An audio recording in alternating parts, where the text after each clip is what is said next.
What is going on, everybody? Welcome back to Phones and Drones. So we've been using iOS 17.2.1 for about a week now, and this was kind of a surprise release to patch some security vulnerabilities, but also help out with the battery life that was kind of struggling with 17.2.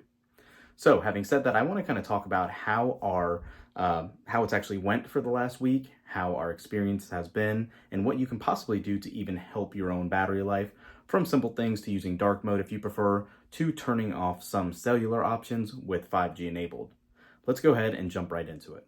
Okay, so iOS 17.2.1 is downloaded and has been set up on this iPhone for about a week, like I said, and you can see right here the iOS version is 17.2.1 with a full build of 21C66. Now, like I said, I want to keep this video short and sweet for you guys today. We are not anticipating any new updates from Apple for a couple of weeks now, especially regarding the holidays or even the betas that have been rolling out for 17.3. So 17.2.1 did come out last week, like we said. It was about 240 megabytes in style. And again, this was mainly a bug fix update. And I'm happy to say that this has been pretty solid for the most part. Although, as you can see here, we have found this slight weird glitch where the screen time widget does not show or pull any data in, which is kind of random and weird, but just wanted to call that out, which leads us to our first tip here.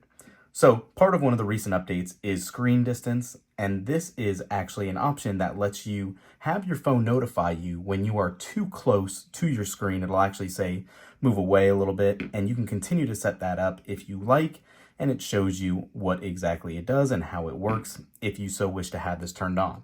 So if you do, perfectly fine. However, keep in mind it will always be using the sensors to tell the distance of your face to your phone, and it would cause some extra battery consumption there. So if you need, turn that off. That would help you as well.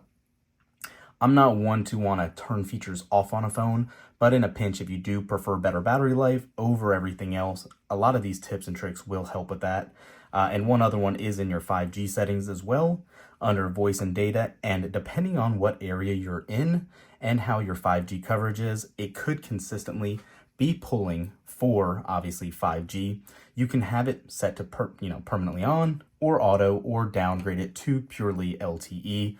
And then as well as if you're on T-Mobile or something like that, you can have voice over 5G standalone and 5G standalone as well. So keep that in mind. These will obviously impact your battery life if it's consistently refreshing for 5G service. Might not be ideal to leave that turned on. But again, also make sure you're always connected to Wi-Fi as much as possible. It'll definitely help. One other thing that I'm not going to go into the settings on is obviously dark mode. With these screens, obviously they work better with less pixels being lit up at a time. So if you have dark mode on, it's less havoc on the battery and should help improve that as well.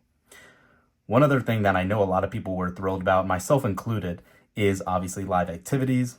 And let me jump into the Apple TV app and say you have some sports app in addition to Apple TV and all that. I'm going to use this as the example, but it is useful across the board. Anything that has live activities, if you have this turned on for more frequent updates, if you're not utilizing it a lot, it will always pull in and keep your basically the dynamic island up to date more frequently with those updates for your apps. Could cause a battery drain just refreshing that cellular data. So again, it is something you can obviously turn off if you like. Again, you're kind of hindering what it is meant to have, and you're taking away a feature of the phone just to improve battery life. But keep that in mind. If it's something you want, that is another option you can take advantage of. And then also with one of the most recent updates is AirDrop. And let's go to that really quick. If I could type. So in AirDrop, you have this new option to bring devices together.